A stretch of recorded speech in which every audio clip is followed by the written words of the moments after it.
se interviene en los casos de violencia de género desde el ámbito público, ¿vale? En un primer lugar, creo que como punto de partida hay que clarificar en qué consiste esta tipología de violencia, ¿vale? Porque es una cuestión muy específica y a veces surge la confusión, ¿vale? Por tanto, quería compartir con ustedes que la violencia de género es aquella que como consecuencia de una cultura machista, como una manifestación de una forma de discriminación, la situación de desigualdad existente entre mujeres y hombres y las relaciones de poder de los hombres con respecto a las mujeres, se va a ejercer sobre estas, sobre las mujeres, por el mero hecho de serlo, ¿vale? Y se va a extender como forma de violencia vicaria sobre menores o mayores que dependan que estén bajo la responsabilidad de esa mujer que es víctima de violencia de género. Se dan existen cuatro tipos dentro de la violencia de género, que serían la física, la psicológica, la sexual y la económica, ¿vale?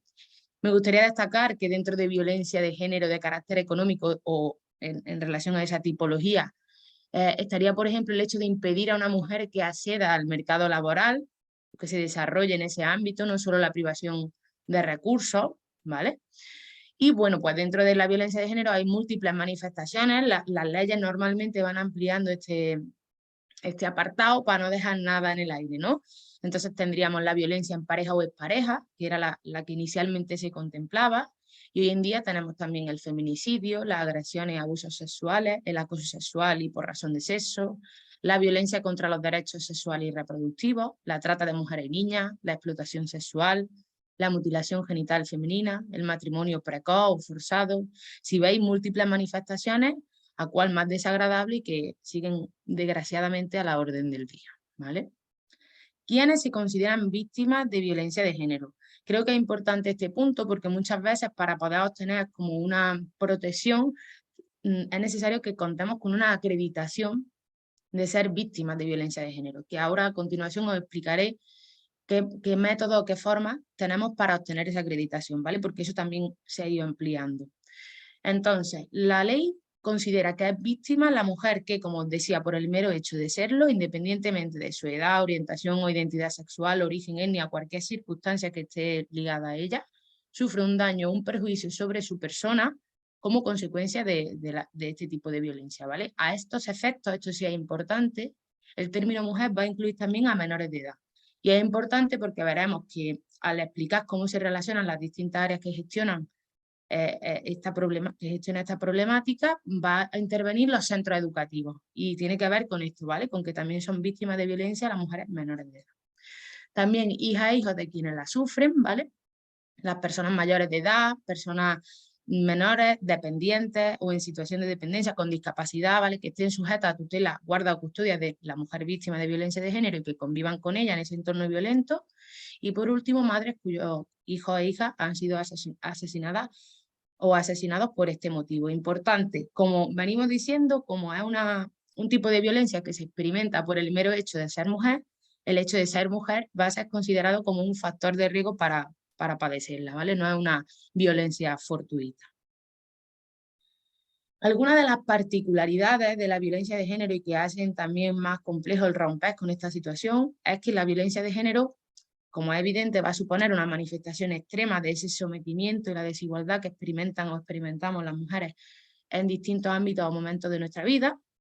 La relación que hay entre víctima y agresor es afectiva y justamente ese espacio va a ser el que va a utilizar el agresor para ir tomando terreno y anular a esa persona, básicamente. La violencia se ejerce para someter a la mujer y perpetuar esa relación de dominio y de control. El principal objetivo que va a tener es lesionar a la víctima, reeducarla, controlarla a través de distintas estrategias. Y una de ellas, que es principal, va a ser a través del miedo, ¿vale? No tanto tiene el fin de producir un daño físico, evidentemente, y desafortunadamente en muchas ocasiones sí que se llega a alcanzar, ¿no? a desempeñar ese daño físico, pero en última instancia, el primer objetivo que tiene es cómo controlar a esa persona. También os quería destacar que la violencia simbólica que se produce a través del pensamiento del lenguaje es real porque es un ejercicio de poder y de dominación. El reconocimiento de este tipo de violencia en nuestra sociedad no lleva aparejada, desgraciadamente, la eliminación o la suficiente modificación de los factores culturales que la sustentan o desde donde subyace el origen, porque seguimos viviendo en una sociedad patriarcal, en un sistema social patriarcal. También hay que tener en cuenta que puede darse en cualquier grupo social, nivel socioeconómico y cultural, ¿vale? No va asociado a ninguno de estos rasgos. Y crucial para lo que os vengo a exponer, que la prevención y la erradicación evidentemente no pueden venir de acción aislada, sino que tiene que darse una intervención integral y coordinada, ¿vale? Bueno, ¿qué puede sentir una mujer víctima de violencia de género? Os lo pongo así de una forma genérica, lo iremos profundizando en ello conforme avance la jornada, pero quiero que lo tengáis en cuenta porque al final todo esto va a ser más complejo aún el intervenir desde la administración o desde cualquier otro contexto, ¿vale? Es preciso poner sobre la mesa que los límites que se le imponen a esa mujer por parte de su agresor van planteándose de una forma sutil, hasta el punto de que la víctima va a considerar que son sus propias decisiones y no algo que le viene impuesto con afán de controlarla, por ejemplo, ¿vale? Cuando una persona identifica que está siendo víctima de un proceso de este tipo de violencia, pues se va a sentir humillada, va a tener miedo, va a estar preocupada por su futuro, por el futuro de quienes dependan de ella, va a sentir vergüenza, va a sentirse culpable por no haber identificado esta situación a tiempo, por no poder romper con ella, ¿vale? Todo esto va a dificultar que demande ese acompañamiento o que acceda a ese servicio público que puede ofrecer una protección, ¿vale? Lo va a ralentizar. También va a experimentar indefensión, se va a sentir vulnerable y va a tener la sensación de estar en un laberinto sin salida. Y es preciso que también desde la administración se tengan en cuenta estas condiciones para poder acompañar a esa persona en este proceso, ¿vale? Evidentemente se va a dar un malestar emocional que se va a cronificar, la percepción de la pérdida de control y el miedo a sufrir una segunda victimización. Y aquí está la clave para articular protocolos de coordinación interinstitucional, que es lo que pretendo haceros llegar hoy, cómo funcionan estos protocolos, para que se evite a toda costa esa segunda victimización y que la persona tenga que relatar su experiencia en más de una ocasión con distintos grupos de personas, ¿vale? Entonces es muy importante que se conecten todas las partes para que esto no ocurra, ¿vale? Bueno, y también os quería comentar aquí que el miedo, pues, como suele pasar, va a tener siempre como dos formas de manifestarse. Puede paralizar y bloquear a la persona o puede también provocar en ella una respuesta adaptativa y defensiva, ¿vale? Entonces tenemos que también tenerlo en cuenta para poder jugar a favor nuestra con esa expresión del miedo. El hecho de que la mujer dependa económicamente de su agresor va a actuar evidentemente como un factor de riesgo que va a dificultar esa ruptura, ¿no?, con la situación, y el hecho de que la persona pueda mantener sus redes sociales de apoyo y sus redes familiares va a actuar como un factor de protección, ¿vale? Y evidentemente el hecho de identificar que se está experimentando una situación de este tipo va a ser el primer paso y el paso clave para romper con esta situación. Como os decía, es muy importante que se generen esos protocolos de coordinación interinstitucional para que no, especialmente para que no se dé una victimización secundaria y como es lógico, para poder optimizar el empleo de recursos y garantizar que esa actuación y esa atención sea integral. En este juego hay distintos agentes, como pueden ser los centros de información a la mujer, los servicios sociales comunitarios o especializados, las distintas áreas de igualdad en ayuntamientos, los puntos violetas, el personal sanitario, los centros educativos, el personal de centros educativos, como ya os adelantaba en relación a menores de edad, las instituciones que presten asistencia jurídica, que juegan un papel fundamental también en ese asesoramiento, ¿vale? Las fuerzas y cuerpos de seguridad del Estado, que también van a estar muy presentes, sobre todo porque van a hacer un seguimiento sobre el nivel de riesgo que entraña para esa persona, el tipo de maltrato que ha experimentado, de violencia, el nivel de peligro, ¿no?, que puede entrañar para esa persona en según qué momento. Y por último, los juzgados, ¿vale? Y como ya os adelantaba, la eficacia de recursos, medidas y actuaciones va a depender de la integración de una intervención conjunta por parte de todas estas áreas. ¿Para qué? Para detectar, atender, derivar, ¿vale? Y poder, en última instancia, erradicar esta problemática, ¿vale? ¿Qué van a englobar estos protocolos de coordinación interinstitucional? Pues van a pretender mejorar la coordinación y la cooperación entre instituciones, Van a establecer protocolos integrales de actuación y además un protocolo de intervención que incluyan todos los recursos que tenemos disponibles en las distintas administraciones públicas. El protocolo integral de actuación, coordinación y derivación pretende clarificar qué conexiones se dan entre los distintos agentes que intervienen para prevenir, detectar e intervenir, como digo siempre, de una manera integral. Son procesos, estos protocolos van a ser procesos inspirados en el interés superior de mujeres víctimas o supervivientes de la violencia machista y siempre se apoyan en los principios de protección, celeridad, eficacia, confidencialidad y anonimato. Algunos de los objetivos que persiguen estos protocolos son recoger documentalmente esta coordinación interinstitucional y dejar constancia de los pasos a seguir. Hay que clarificar algunos aspectos protocolarios de cada área, porque evidentemente las fuerzas y cuerpos de seguridad del Estado tienen su propio protocolo de actuación. Los centros sanitarios de igual modo tienen su propio protocolo de actuación. Entonces, una forma de poner sobre la mesa los distintos protocolos específicos de cada área y crear una manera de coordinar todas esas actuaciones para que la atención sea integral, ¿vale? Lleve un orden y nunca se revictimice a la víctima, ¿vale? Hay que delimitar las áreas encargadas de intervenir según qué situación, porque si os paráis a pensar también no es lo mismo si una persona acude a una de estas áreas habiendo interpuesto una denuncia que de manera previa a esa interposición de la denuncia. Por tanto, hay distintos supuestos que hay que ir valorando para dar esa serie de pasos a seguir, ¿vale? Se pretende lograr un adecuado uso de los recursos, favorecer el flujo de información continua entre las áreas, ¿vale? Estableciendo evidentemente causas de comunicación y derivación para ese abordaje integral, garantizar la prevención, la atención integral eficaz y personalizada, la protección inmediata y la recuperación de mujeres en riesgo o que son víctimas ya de violencia de género y, como vengo diciendo, evitar la victimización secundaria a lo largo del proceso, que es uno de los principales objetivos de los protocolos.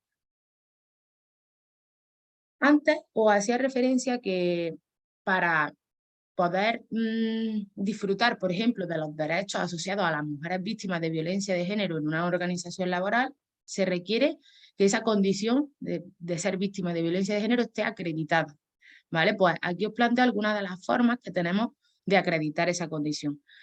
A través de una sentencia condenatoria por delito de violencia de género, a través de una orden de protección, de resoluciones judiciales que acuerden una medida cautelar a favor de la víctima, informe del Ministerio Fiscal, simplemente con la existencia de indicios de que pueda darse esa situación de violencia de género, también con informe de servicios sociales, comunitarios o especializados, también servicios de acogida.